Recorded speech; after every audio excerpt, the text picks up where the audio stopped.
Hello, good afternoon. My name is Felicia Williamson, and I'm the Director of Library and Archives at the Dallas Holocaust and Human Rights Museum. I want to thank you for joining us for today's Summer Survivor Speaker Series. Today you will hear from Mr. Bert Romberg, who will share his experiences as a Kindertransportee and refugee from Nazi Germany in Great Britain. Before we begin, I'd like to thank our sponsor for the Summer Survivor Speaker Series, Ernst & Young LLP. I'd also like to thank our community partners for this series, Avance North Dallas, Communities Foundation of Texas, Educational First Steps, Faith Forward Dallas, George W. Bush Presidential Center, International Rescue Committee in Dallas, Legacy Senior Communities, Reach of Dallas, SMU Human Rights Program, and the Texas Holocaust and Genocide Commission. We're grateful for their support as it makes this program possible. Bert will share his story with you for about 45 minutes, and then we'll have a time for questions and answers. To ask Bert a question, please click on the Q&A icon at the bottom of your screen and type in your question.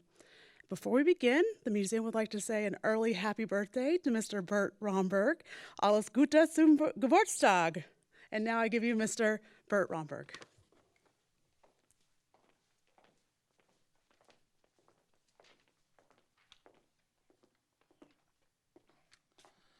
Good afternoon. We have 45 minutes. I want you to have pencil and paper ready because we're going to cover a lot of ground. It isn't easy to cover 15 years of one's life in 45 minutes, so we may be in a little bit of a hurry. You can see our screen behind me. We will skip around with that to point out some of the highlights of our early life. Let's talk about timeline.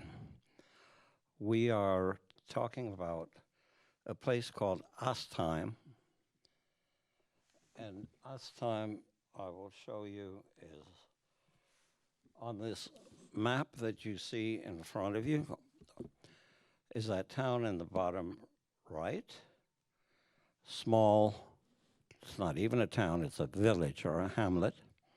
And it's located very strategically at the junction of the two major rivers in Germany, the north-south river, the Rhine, the east-west river, the Main. We go back timeline about 1870. My grandfather was adopted by a lady called Astheimer. Actually, it sounds like she was either the matriarch or the town was named after her and her husband. But he kept his early name. He was, we think, an orphan. And his name was Rothschild, Benjamin Rothschild. By the rest of the timeline roughly goes, he prospered until he died in the late 1920s. But along the way, he had 4 children, three girls and a boy. And by 1910, when he had to be right about 40, he already was a very prosperous merchant in that town. Rest of the timeline, my mother, the number 3rd child of those 4, was born in 1897, that's the 19th century. My father was born in 1890 and moved to Astheim to marry my mother in 1926 or 27, I think 26. Grandfather died in 1929. My sister Maggie was born in 1929. I was born in 1930, which explains my current age of 1930. When grandfather died, he had a business, and let me show you. The pictures you're seeing now are pictures of Astheim roughly in the early 1900s. And you'll see the bottom right picture is the first house, the big house, with the initials in the top structure, B.R., Benjamin Rothschild. So by that time, he was about 40. He had become prosperous enough to build this rather big house and put his name on the front, or put his initials on the front. I was named after him.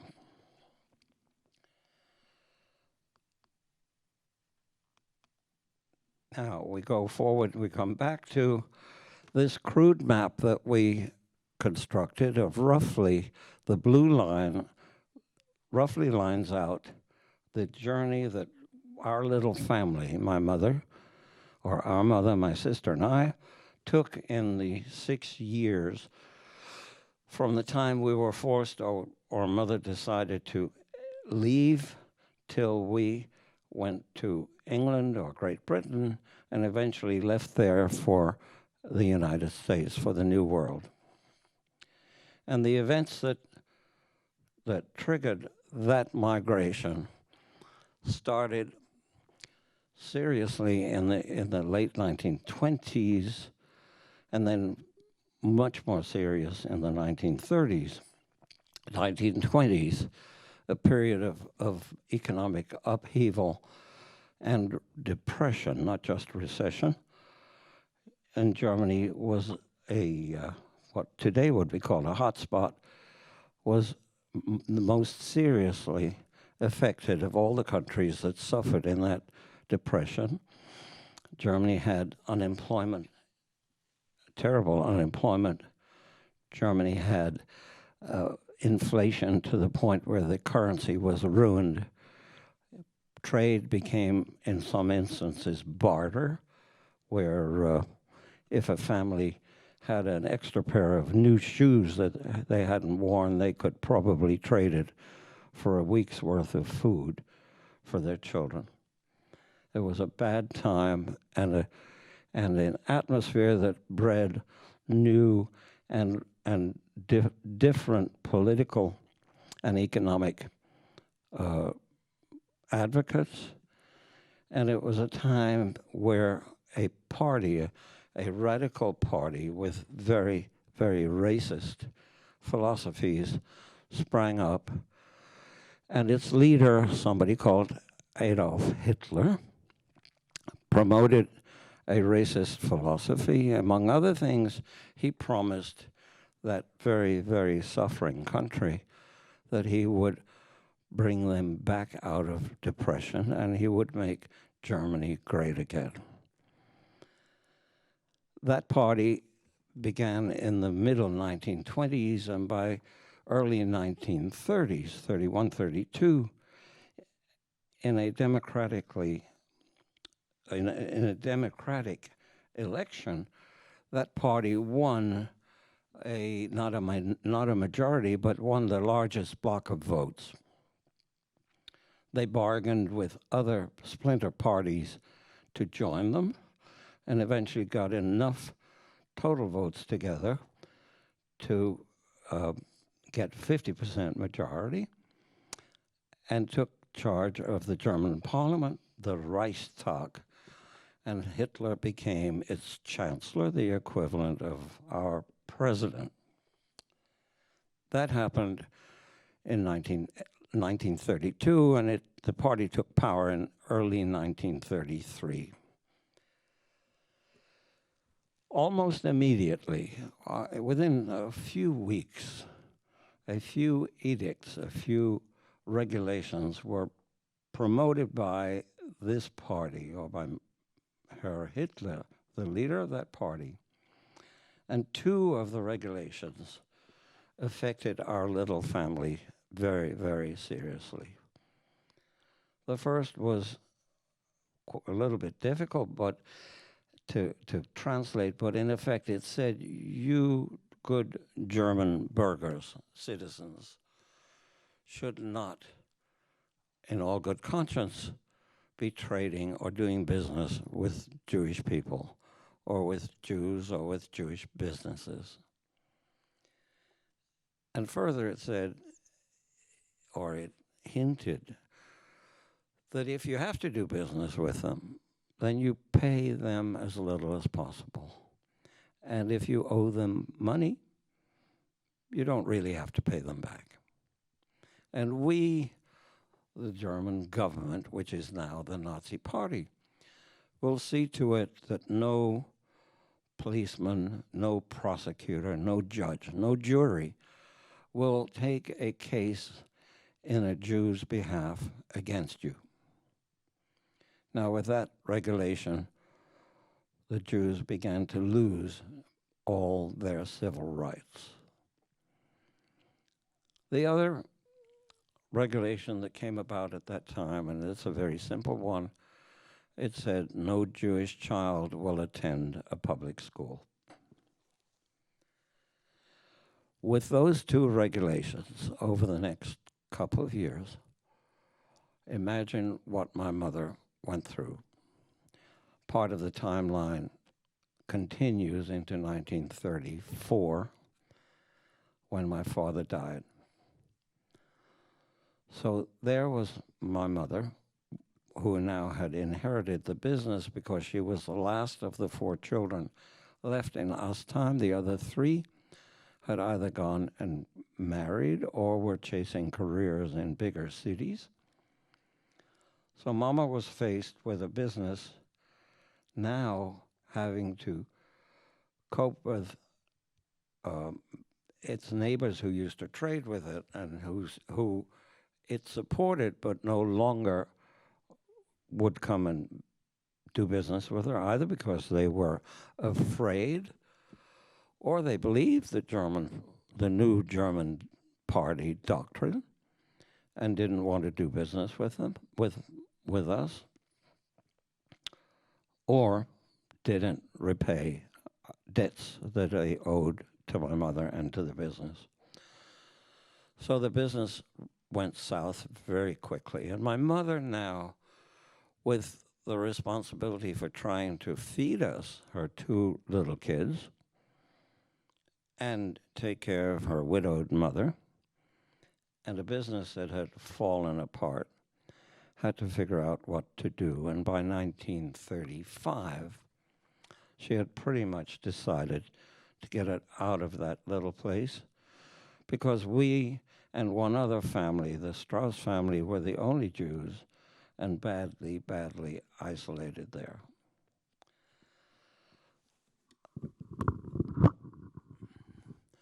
So she decided to move us to a place called Eschwege. Eschwege, you will see in the picture, is about 60 miles north of Astheim. It's a rather larger town, maybe 25,000 people. It's a market town. And she moved there because her next older sister was living there, bringing up her family. And moreover, there was a Jewish community large enough to have a synagogue and to start its own school, so she could look forward to some schooling for her children. So we moved there sometime in late 1935, early 1936, and Maggie and I went to school. Here, you see a picture of my mother and Maggie and I, and this was the courtyard of an apartment building where Mama got an apartment for us. And this had to be my first day in school. You see this little guy with a combed hair for the first time in months, probably just had his ears cleaned, and wearing a beautiful cravat, which is a typical sort of first day in school celebratory costume that a new scholar in Germany would wear. So I probably was going into kindergarten, and Maggie, my sister, probably into first grade in Eschwege in 1936.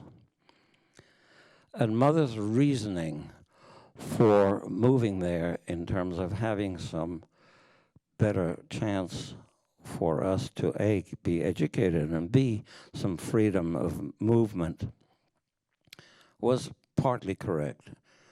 Eschwege was a bit more cosmopolitan. And for a couple of years, or a year and a half or so, we had relative peace. Mama took in sewing. She became a seamstress for neighbors and people she knew in the area to supplement some income. And we went to school. And that went fairly well for a short while. But after another year and a half, 1937 and into 1938, this racist philosophy and these racist anti-Jewish regulations began to permeate Eschwege, and we, going back and forth to school, sister and I, were fairly regularly accosted by the neighborhood kids who should have been our friends, but were probably being egged on by the local police, and they would steal our lunch pail, throw our books in the gutter. And Maggie, who's a year older, of course, remembers much more clearly what went on there. In any event, we would come home crying, and there would be nothing that could be done about it because the civil authorities simply wouldn't protect us. And then a very, very serious event happened in 1939. In 1938. November 1938 was an event called the Kristallnacht. Kristallnacht is a word, two German words combined. Kristall is crystal, but really means glass. And Nacht is night, so it's the night of the broken glass, in which, in a 24-hour period, Jewish homes, Jewish businesses, Jewish residences in every municipality, in every city, in every town, in every village, these Jewish facilities were ransacked, were pillaged, and destroyed. But the worst of that event was that Jewish men, 18 years and older, were kidnapped and taken to the first of the concentration camps. And the world heard for the first time names like Dachau, Buchenwald, Gross Rosen. Actually very nice sounding names for terrible places. Gross Rosen means large roses. Buchenwald means forest of the trees or forest of the beeches, beech trees. Beautiful names. The Nazis were smart. They gave these places nice names, but there were places where people were punished, brutally punished, killed in many instances. And the men that were there, that were kidnapped, were in these facilities for anywhere from several weeks to several months. And they came back with terrible, not just actual scars, bodily scars, but mentally scarred. And the world was horrified. But the world did nothing, because it was also recession or depression time, and they didn't want refugees. They, and particularly in Europe, had become unionized, and the unions were dominating many political parties, and they wouldn't tolerate foreigners or refugees coming into their countries and taking their jobs. A scenario that's not so different from what we've heard around here in recent years. So the Jews, while the world was horrified, the Jews in Germany were terrified. And a population of some 450,000 Jews in a general population of about 45 million, basically less than 1%, were now clamoring to get out. And nobody wanted us, except a few isolated incidents. And one of them, not so isolated, but now very famous, the Kindertransport. Kindertransport. Kindertransport's another one of these German words that are combination of words where the Germans manage in one long word to say about as much as you would take in a whole paragraph. So Kindertransport, Kind is the German word for child. Kinder is its plural, so it's children. And transport is a word that's very familiar to you now. It's motion, and motion of goods or motion of people. So it's the shipment of children. And it begins in late 1938, where a small religious sect in England called the Quakers realized that, heard on their radio or saw in their newspapers, this was long before television, about the problems that Jews were having being punished or being pilloried by the Nazi Party, the German government.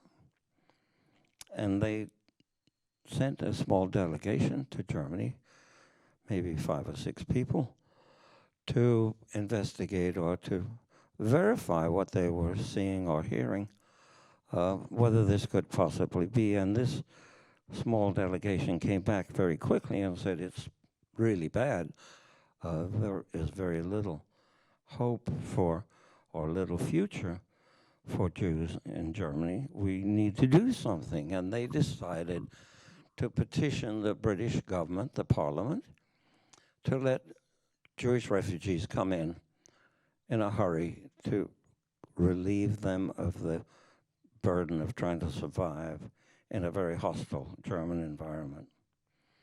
Parliament said, no way. Parliament said, we can't do this.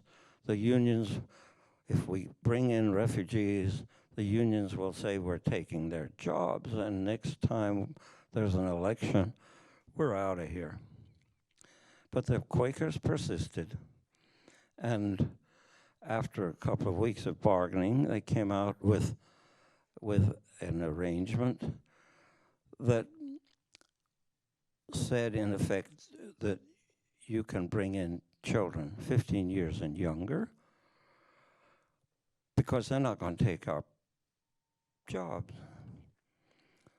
So that was the kernel that started the Kindertransport, and having bargained with Parliament for all this time, they had also made arrangements simultaneously with the German government and the German railway system, Deutsche Bahn, to place trains in 4 strategic locations.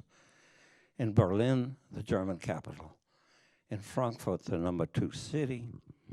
In Prague, the capital of Czechoslovakia, which was rapidly being taken over by the Nazis. And in Vienna, the capital of Austria, which had already been annexed by the Germans and had its own Nazi party, more racist, more radical, more punitive than even the German Nazi party. And these 4 places, the Quakers had managed to station or to locate trains at the main station. And the Jewish population, the Jewish families that heard about this Kindertransport and were close enough to these stations, and most weren't, and most hadn't even heard about it. So there was a small part of the Jewish population that could participate because they simply physically couldn't get to the trains. And then we saw this sort of heartbreaking event at the train stations where a family of 3 or 4 children would show up and ask permission to put the children on the train. And they were told only one, or in some cases 2, because the Quakers said, we don't have enough money, we don't have enough families to take care of these children. Because Parliament not only dictated that it should be children, they further dictated, and we had to take this regulation, that any child that we bring in to Great Britain would be housed, would be clothed, would be fed, and would be schooled at no cost to the British Treasury. So this required a great deal of searching for families willing to take refugee kids. In any event, those were the regulations, and time was beginning to run out. This began late 1938, early 1939. As far as our family was concerned, one piece of luck came along, a major piece of luck, in addition to the Kindertransport.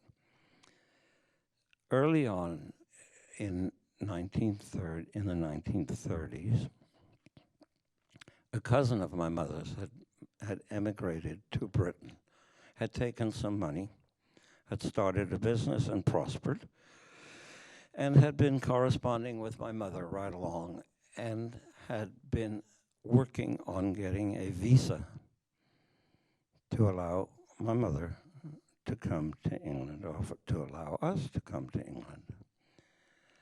And that visa came through in February 1939. And it was valid for a few months. I'm going to try to show it to you. No, I'll have to show it to you separately afterward. Anyway, the visa itself stipulated that, and it had my mother's name on it, and it had my name and my sister's, Maggie's, name on it. And the visa itself reads, refugee to be admitted to the United Kingdom on the condition that she does not enter into any employment other than as a resident in service in a private household. Translated into today's American or Texan lingo, it says, Ms. Romberg, if you come to England as a refugee, you're not going to be able to work at anything other than a household maid, living in a household. So Mother is faced with this dilemma. She now has a visa that can bring herself and her children to England. But what household is going to accept 2 little snot-nosed kids as live-in along with her as a maid? So she heard about the Kindertransport, and she reasons that just maybe I can jump on this train, put them on it, and I could be a chaperone. And this is exactly what happened. If you look at the map, it shows that Eschwege is not so far from Frankfurt, and she got us on that train, and she went with us. And my sister remembers that there were some adults there that went as chaperone, but all but my mother had to come back to Germany because they didn't have entry visas to Great Britain. And that was at very late May 1939, and we got to England and eventually to London early June 1939. 2 months later, the war broke out, Second World War. And if you look at that map, England is separated from Europe and from Germany by the English Channel and by the North Sea. And all communication was cut. But we were lucky to get out. In late August, early September, the Second World War broke out. Very quickly now, we have 15 minutes left. Our experience in England was exemplary. The British saved our lives. We got to London, a refugee committee or refugee aid society called the Bloomsbury House, allied with the Quakers, and arranged for the children to be taken in either into hostels or communal facilities or with private families who in effect fostered us. And Maggie and I were quickly shipped to a town called Coventry. Mother immediately got employment as a maid with a wealthy family in North London. The British didn't want workers to take their jobs, but they didn't mind importing people who would clean their toilets or do their laundry or clean up their personal affairs. So Mama got a job right away, and we got shipped to Coventry. Coventry, a major industrial city, and you'll see it on the map. It's in the center of England. It's actually in a district called the Midlands. Coventry at the time, and still today, I think, is the motor city, or was the motor city of England, something equivalent to Detroit, where cars, trucks, and tools and everything was manufactured. A heavy industrial city, an old city with a magnificent old cathedral. And the war, which began in August 1939, developed. What happened was that the Germans, preparing for eventual conquest of Britain, began to bomb its major cities. And the first of those cities was Coventry, was the German effort to knock out some of Britain's, or eventually all of Britain's, industrial capacity.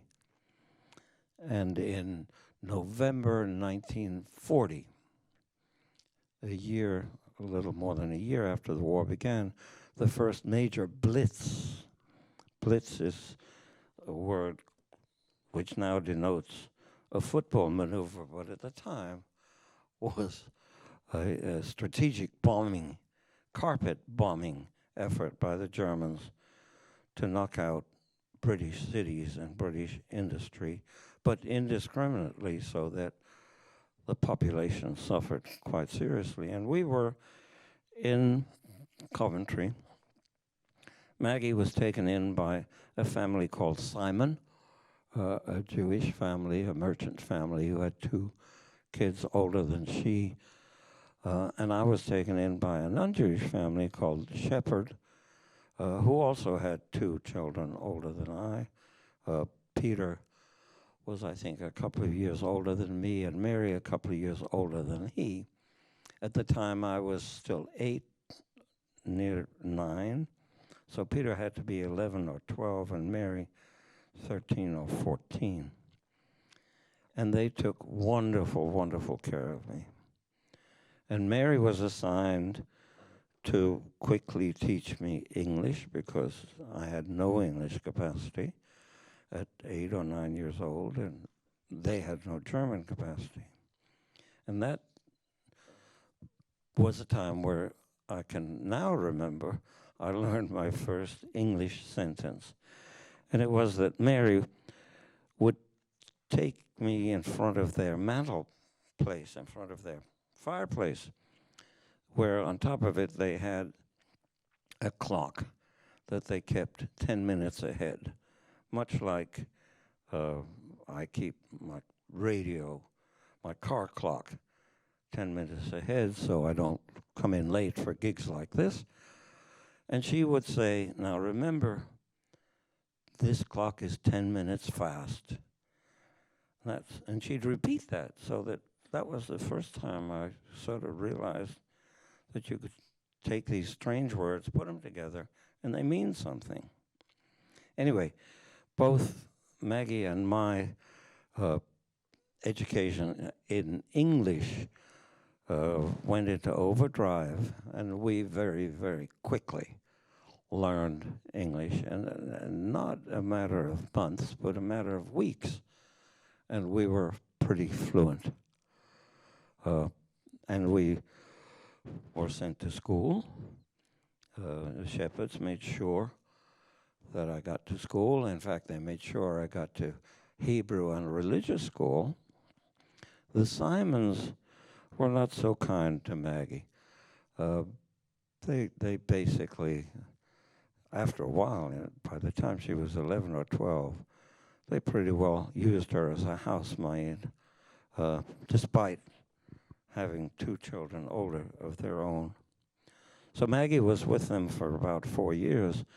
Was not such a pleasant time, but the important part was, like the Shepherds and like other families who fostered us, they kept the bargain. They housed us, they clothed us, they fed us, and they schooled us, so that we are here today.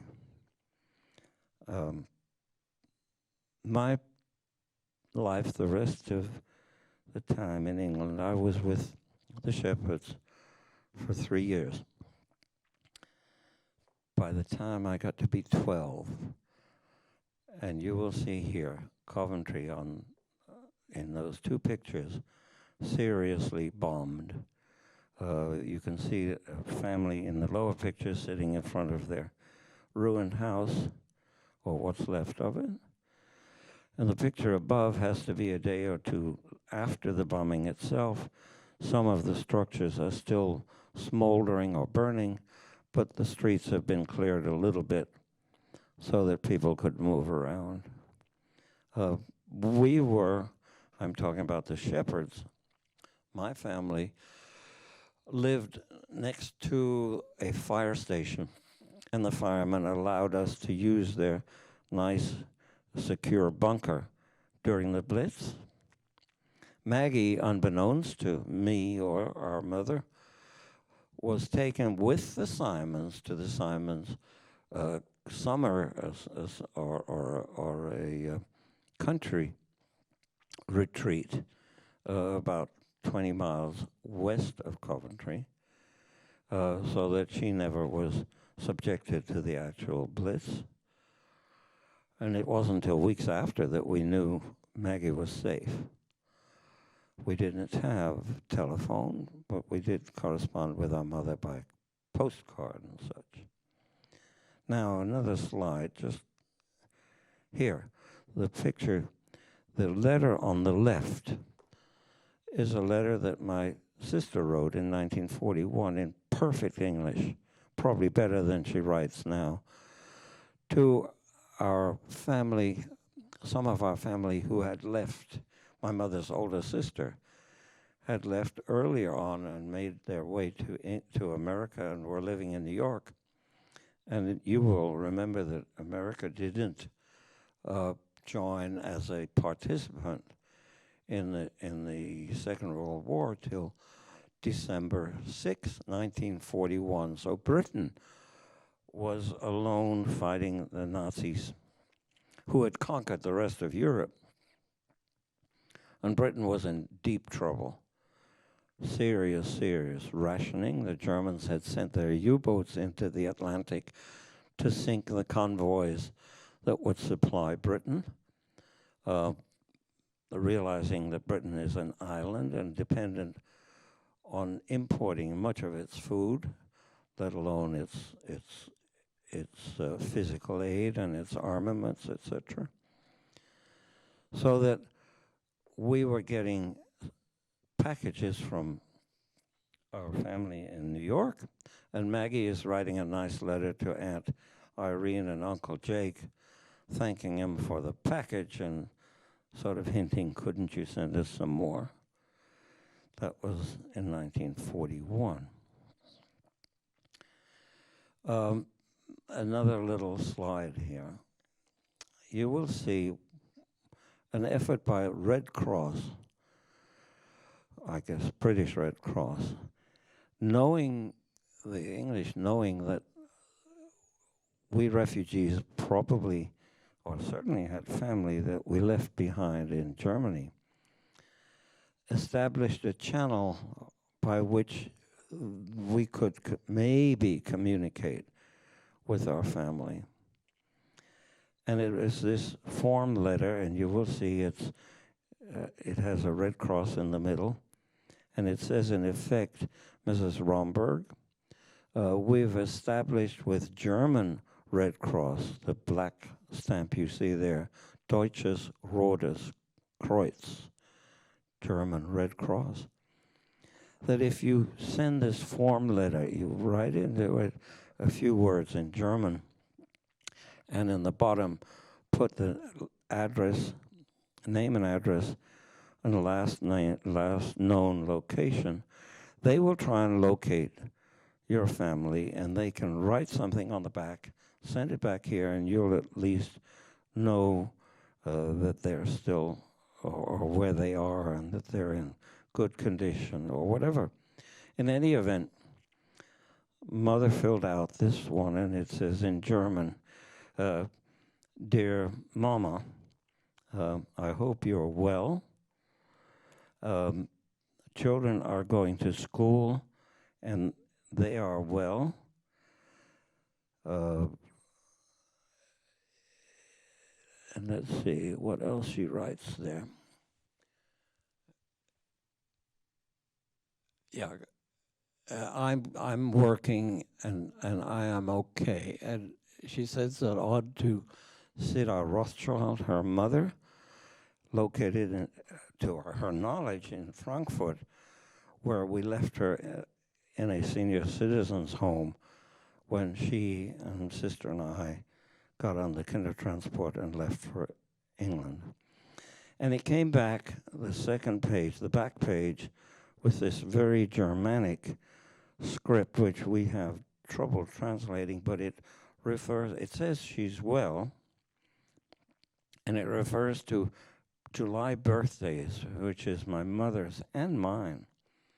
So that it seems fairly authentic. And it's signed by Mutter.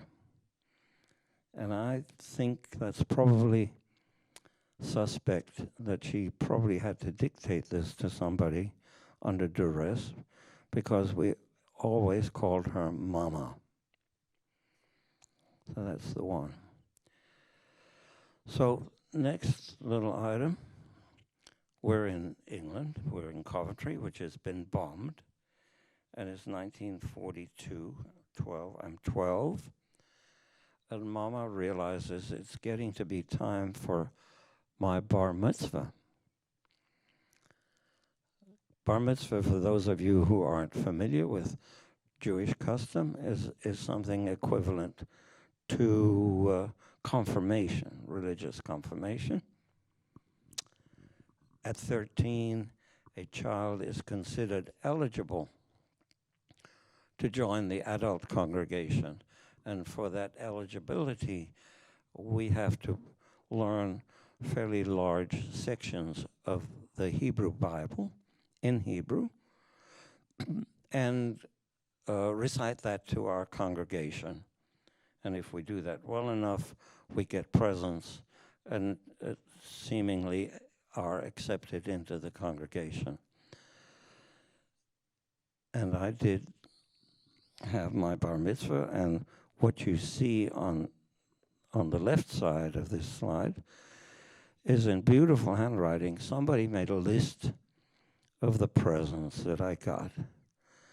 And I got something like a Monopoly set. in 1943. I got a Monopoly set.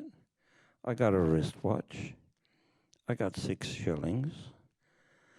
I got a briefcase and all kinds of stuff, and a pocket knife, all kinds of stuff that a 13-year-old might treasure and might be happy with.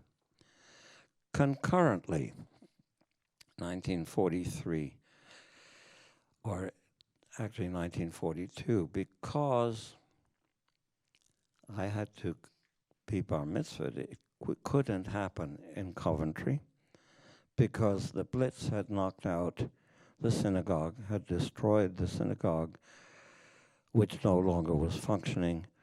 The Hebrew school was no longer functioning because the teacher and probably the rabbi were in the army or in the navy. And Mama, with the aid of Bloomsbury House, found a place for me in Hartford. You will see in the map that we draw Hartford, just north of London, where a prestigious Jewish orphanage had moved from London. A London institution evacuated to get their kids out of the London Blitz to a rural town called Hartford. And they had schooling for their kids, and different from in London, where they had dormitories, etc. They had to farm their children out or foster their children out to local families in Hartford. And there again, I landed with a wonderful family called the Pettits. The Pettit family took care of me, made sure I attended school, and also I was able, because it was a London County Council school, I was eligible and took part in a scholarship, competitive scholarship examination that I won and joined the Battersea Grammar School, a London higher school, the first step to the English university system. Bear in mind that in England at the time, compulsory education stopped at 14. If you were 14 going on 15, you were in the workforce. But I was lucky to go to Battersea Grammar School. So we're running out of time. And I can show you, so let me show you what Battersea Grammar School very quickly looks like.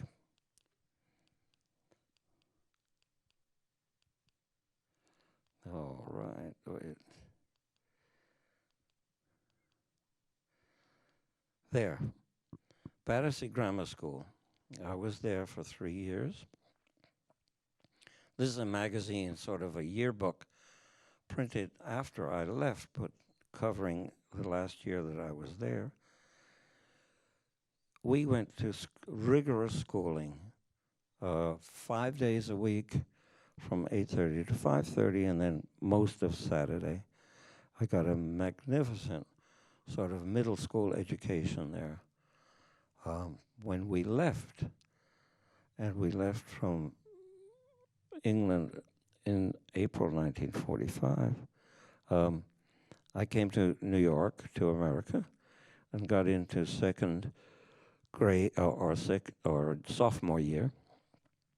And I was way ahead in most subjects: math, 3 maths, sciences, language, English literature, etc. And it stood me very, very well for the rest of my school career. So I think it's time for questions, and you can send them in, and I will answer as best I can. All right, Bert, thank you so much. So first, one of our audience members wants to know what happened to your grandmother. So I know you mentioned that letter from the Red Cross that your mother corresponded with her that may have been, translated by someone, but what happened to her after that? Do you know? It was pretty, yeah, well, we know what happened. We don't know where. She did not survive. Grandmother was, hope I can show this to you. Although, no, I can't show it. But anyway, in 1938, grandmother and mother went to the American consulate, lined up in Stuttgart, miles-long line to register for a visa application for America, for the United States. She was something like number 33 and some odd thousand at just that one consulate. My mother was the next number. In 1942, 3.5, 4 years after that application, she gets a letter from the American consulate in very harsh German, because obviously their employees, their typists were German, saying that her number is coming up, but they cannot invite her to come for her visa unless she has proof of transport to America, meaning a reservation on a steamer, and unless she has reserved tickets via train to the port. Now here's this now elderly lady, maybe in a senior citizens home, but we know that she was shipped from there to Theresienstadt in Czechoslovakia, with no way to navigate what they're asking. So she was trapped. And we do know eventually that she died somewhere in Poland, right, sort of 90 days thereafter, but we don't know further details. Okay. Thank you. So another one of our audience members would like to know how you ended up in Dallas. Oh, and that's a very long story, but I got my education in New York, the New York City school system, which was a pretty good one at the time. We lived in a boarding house, my mom and I, and my sister got married very early, so mom and I, in 1949, I graduated from high school in 1948, entered Queens College in a sort of liberal arts curriculum for about a year and a half. But my mom got sick during that time and couldn't work for a little while, so I had to switch from day school to night school. 1949, 1950, I'm in day school. No, I'm in night school, and the Korean War breaks out, and I get drafted. I resisted the draft for a while, claiming that I was a support from my mom, but the draft board was calling on 50,000 kids a month, and they said, we need you. And eventually they said, you gotta go. And even though you support your mom, the Army will give you an allowance for an extra dependent. So I was in the Army for 2 years till 1953, came out after a very sterling Army career, came out as a sergeant first class, and couldn't find work, because by then, 53, the Korean War had come to an end in July, and things were, we were dismantling, and the country's armament factories were shutting down. In any event, I couldn't find a decent job, so I decided to go get a night job and go to day school, and elected to take an exam at City College for engineering and was accepted.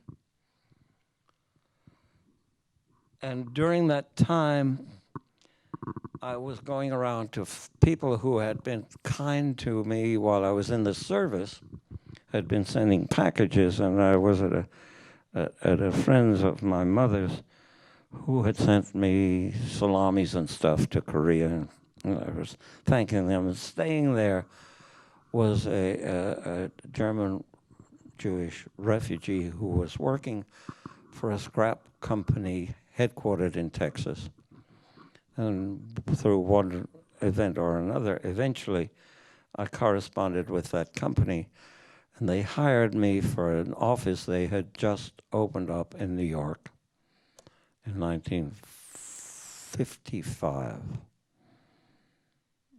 So in Christmas, New Year's, 1955, 1956, I went to work for them, not because I wanted to, but because I had to, because a nighttime job wasn't, or a part-time night job wasn't paying enough to keep me and my mother, who again got ill at the time.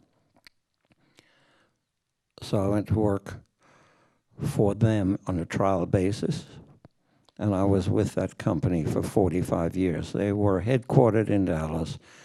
After 2 years in New York and 2 years in a plant in Philadelphia, they brought me to Dallas, and I was with that company almost 45 years.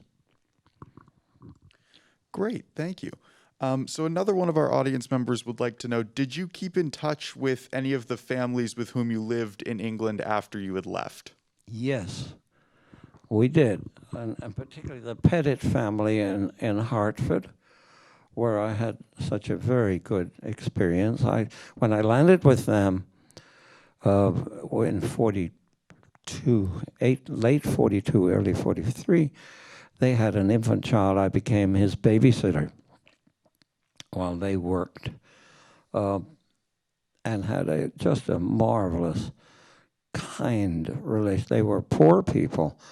He was asthmatic, so he was not drafted. He was a grocer's helper, and she occasionally would be in that grocery store too. And I took care of their infant. They just embraced me, and the foster arrangement was so successful that after I left, they actually adopted 3 boys of various ages. That was I left them, and we came to America in 45. We visited, my wife and I visited with her in the late 60s. We corresponded with her. We were corresponding with her into the late 70s. There's a letter that I didn't show you. So we were in touch with them all that time. We lost track of the Shepherds, the first family, and Maggie never, I don't think, kept track of the Simons because she didn't have such a good memory of them anyway. Great. So we'll make this our last question. What would you like people, particularly young people, to take away from your story? Wow.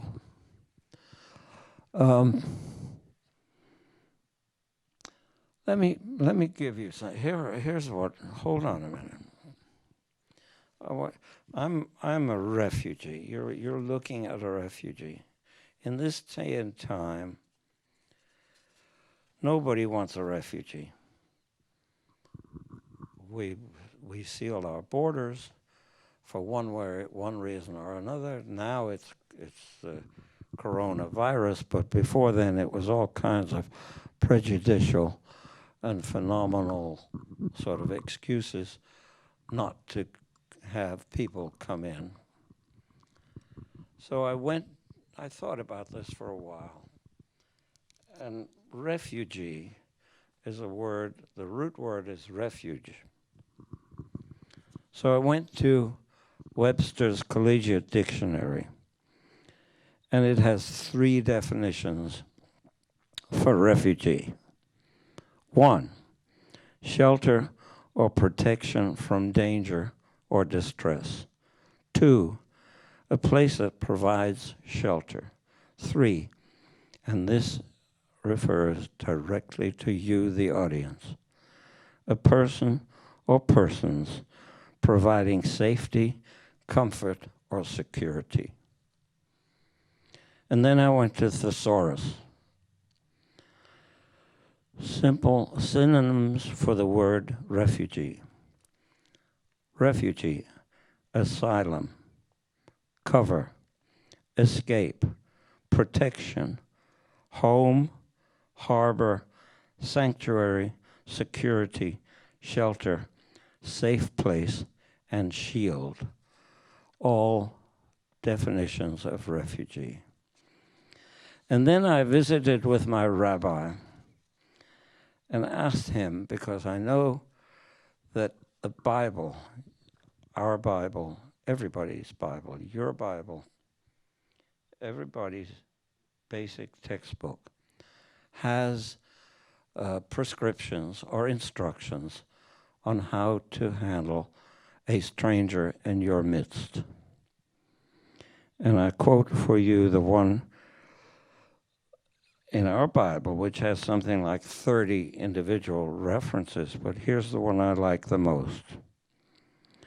When a stranger resides with you in your land, you shall not wrong him. The stranger who resides with you shall be to you as one of your citizens. You shall love him as yourself, for you were strangers in the land of Egypt. And that's from Leviticus chapter 19, verses 33 and 34. So thank you very much for listening to me, and have a safe afternoon. Bert, thank you so much for being here with us and for sharing your story, and thank you to all of you watching for tuning in.